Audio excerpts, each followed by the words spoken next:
രണ്ടാം പിണറായി സർക്കാർ വന്നതിന് പിന്നാലെയുള്ള നാലാമത്തെ നിയമസഭാ ഉപതെരഞ്ഞെടുപ്പാണ് നിലമ്പൂരിൽ നടക്കാൻ പോകുന്നത്. ഇതുവരെ നടന്ന 3 ഉപതെരഞ്ഞെടുപ്പ് ഫലങ്ങളും സ്വാഭാവിക രാഷ്ട്രീയ പാരമ്പര്യത്തിന്റെ തനി ആവർത്തനമായിരുന്നുവെങ്കിൽ നിലമ്പൂരിൽ വലിയൊരു പ്രതിഫലനത്തിന്റെ ജനവിധി ഉണ്ടാകണമെന്ന് കണക്കുകൂട്ടുന്നവർക്ക് ഒന്നാം ഘട്ടത്തിൽ തന്നെ ആശയക്കുഴപ്പങ്ങളുണ്ട്. ഈ ആശയക്കുഴപ്പത്തിലേക്ക് വലയേറിയുന്ന ഒരു സ്ഥാനാർത്ഥി നിർണയവുമായി ഇടതുമുന്നണി കടന്നു വന്നതോടെ നിലമ്പൂർ ഇരു മുന്നണികളുടെയും വലിയ ഭാഗ്യ പരീക്ഷണമായി മാറും.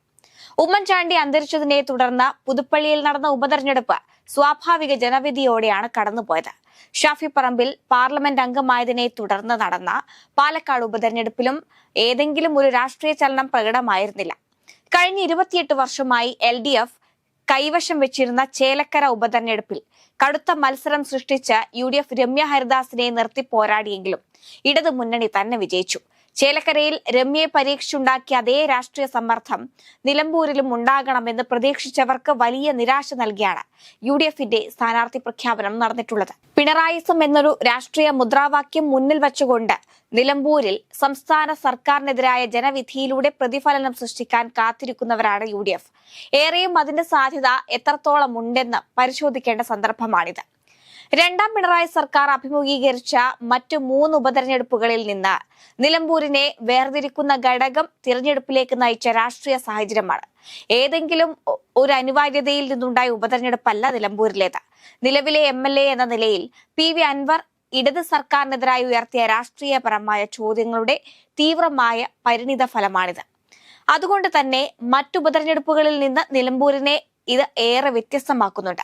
എന്താണ് ഉപതെരഞ്ഞെടുപ്പിന് കാരണമായ രാഷ്ട്രീയം? അത് ഉയർത്തിപ്പിടിക്കേണ്ടതും ജനങ്ങൾ വിധി എഴുതേണ്ടതുമായ ഒരു പ്രധാന വിഷയമാണിത്. അതുകൊണ്ടാണ് UDFന്റെ സ്ഥാനാർത്ഥി നിർണയം തുടക്കം മുതലേ ആശയക്കുഴപ്പമായി എന്ന് രാഷ്ട്രീയ നിരീക്ഷകർ ചൂണ്ടിക്കാണിക്കുന്നത്. ഏകദേശം 1/4 നൂറ്റാണ്ട് നീണ്ടുനിന്ന കോൺഗ്രസ് ആധിപത്യം തകർത്ത് ഇടത് സ്വതന്ത്രനായി മത്സരിച്ച നിലമ്പൂർ പിടിച്ചെടുത്ത PV അൻവറിന്റെ വ്യക്തിപ്രഭാവം ശ്രദ്ധേയമായിരുന്നു. അദ്ദേഹം രാജിവെക്കാനിടയാക്കിയ വിവാദങ്ങൾ സർക്കാരിനെ പ്രതിരോധത്തിലാക്കി. പിണറായി സർക്കാരിൽ പിടിമുറുക്കിയ അധികാര കേന്ദ്രങ്ങളെ അദ്ദേഹം തുറന്നുകാട്ടി. ADGP MR അജിത് കുമാറിനെതിരായ ആരോപണങ്ങൾ പല വഴികളിലൂടെയും വികസിച്ചു. തുടക്കത്തിൽ അൻവറിനെ അനുനയിപ്പിക്കാൻ പിണറായി വിജയൻ നേരിട്ടിടപെട്ടു. ഒടുവിൽ എല്ലാം താളം തെറ്റിയപ്പോൾ ഇടതുമുന്നണി അദ്ദേഹത്തെ കൈയൊഴിഞ്ഞു. ഇതിനെ തുടർന്നിട്ടാണ് MLA സ്ഥാനം രാജിവെച്ച് ശക്തമായ ഒരു രാഷ്ട്രീയ വെല്ലുവിളിയുമായി അൻവർ തുറന്ന പോരാട്ടത്തിന് ഇറങ്ങിയത്. അൻവറിന്റെ ജീവന് ഭീഷണിയുണ്ടെന്ന വാർത്തകൾ പരന്നു. 4 ഗൺമാൻമാരെയും അൻവറിന്റെ വീടിന് പോലീസ് സംരക്ഷണവും നൽകി. P ശശി ഉൾപ്പെടെ നൽകിയ 28ഓളം കേസുകളിൽ അൻവർ കുടുങ്ങി. പാസ്പോർട്ടിന് അപേക്ഷിക്കാൻ പോലും കഴിയാതെ 1.86 ലക്ഷം പെറ്റി കേസുകളിൽ കുരുങ്ങിപ്പോയ യുവാക്കളുടെ കഥ പറഞ്ഞാണ് അൻവർ മലപ്പുറത്തെ ജനശ്രദ്ധ നേടിയത്.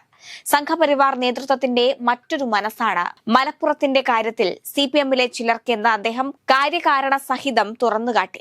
അൻവറിന്റെ രംഗപ്രവേശം UDFന് ഏറെ രാഷ്ട്രീയ നേട്ടം നൽകുന്ന ഒന്നായിരുന്നു. പക്ഷേ അത് സ്വന്തം രാഷ്ട്രീയ പക്ഷത്ത് മുതലെടുക്കുന്നതിന് UDFന് മുന്നിൽ തടസ്സങ്ങളുണ്ടായി.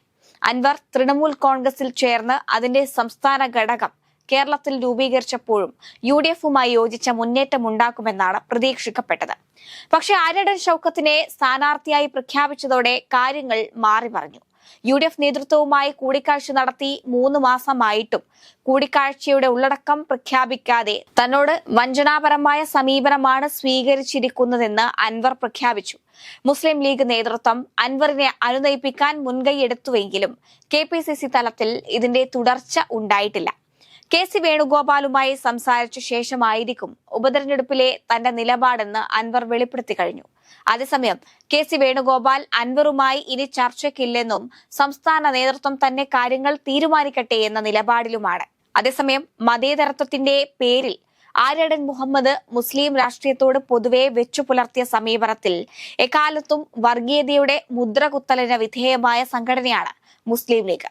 K കുഞ്ഞാലിക്ക് ശേഷം നിലമ്പൂരിൽ ജനപ്രതിനിധിയായി ഉയർന്നു വന്ന ആര്യടന്റെ മതേതര നിലപാട് മണ്ഡലത്തിലെ കമ്മ്യൂണിസ്റ്റ് അനുഭാവികളെയും സംഘപരിവാർ മനസ്സുള്ളവരെ പോലും തൃപ്തിപ്പെടുത്തുന്നതായിരുന്നു. ഒരൽപ്പം സാംസ്കാരിക പരിവേഷത്തിന്റെ ചേരുവ കൂടി ചേർത്ത് ബാപ്പയുടെ സമീപനത്തിന്റെ മൂർച്ചയുള്ള നാവായിട്ടാണ് ഷൗക്കത്ത് മുന്നോട്ട് പോയത്.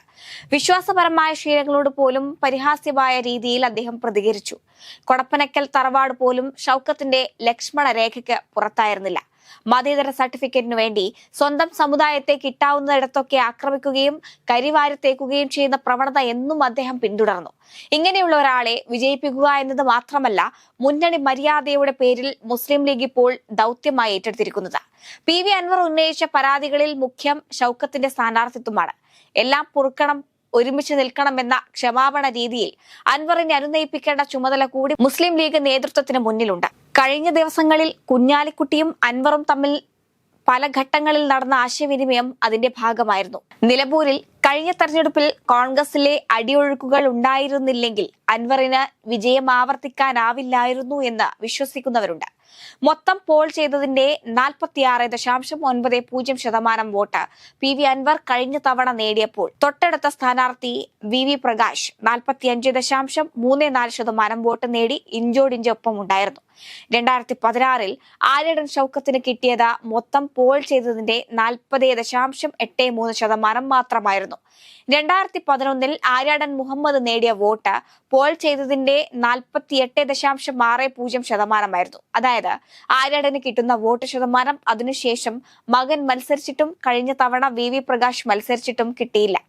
ആര്യാടൻ മുഹമ്മദ് മത്സരിച്ച 2016 BJP 3120 വോട്ട് നേടിയ നിലമ്പൂരിൽ PV അൻവറിനെയും ആര്യാടൻ ഷൗക്കത്തിനെയും മുസ്ലിം ഐക്കണായി ഉയർത്തിക്കാട്ടി. 2016 BDJS 12,284 വോട്ട് നേടി തങ്ങളുടെ ഗ്രാഫ് ഉയർത്തി. കഴിഞ്ഞ തവണ UDF സ്ഥാനാർത്ഥി VV പ്രകാശ് ആയപ്പോൾ ആ വോട്ട് BJPക്ക് 8,595 ചുരുങ്ങി. ഇനിയും BJP മണ്ഡലത്തിൽ സ്ഥാനാർത്ഥിയെ പ്രഖ്യാപിച്ചിട്ടില്ല. LDF സ്ഥാനാർത്ഥിയും കളത്തിലിറങ്ങിയിട്ടില്ല. അൻവറിന്റെ കാര്യത്തിലും തീരുമാനം ഒന്നും തന്നെ ആയിട്ടില്ല. അതുകൊണ്ട് തന്നെ നിലമ്പൂർ എന്താകുമെന്നത് ഇപ്പോൾ പ്രവചിക്കുവാൻ സാധിക്കുന്നതല്ല.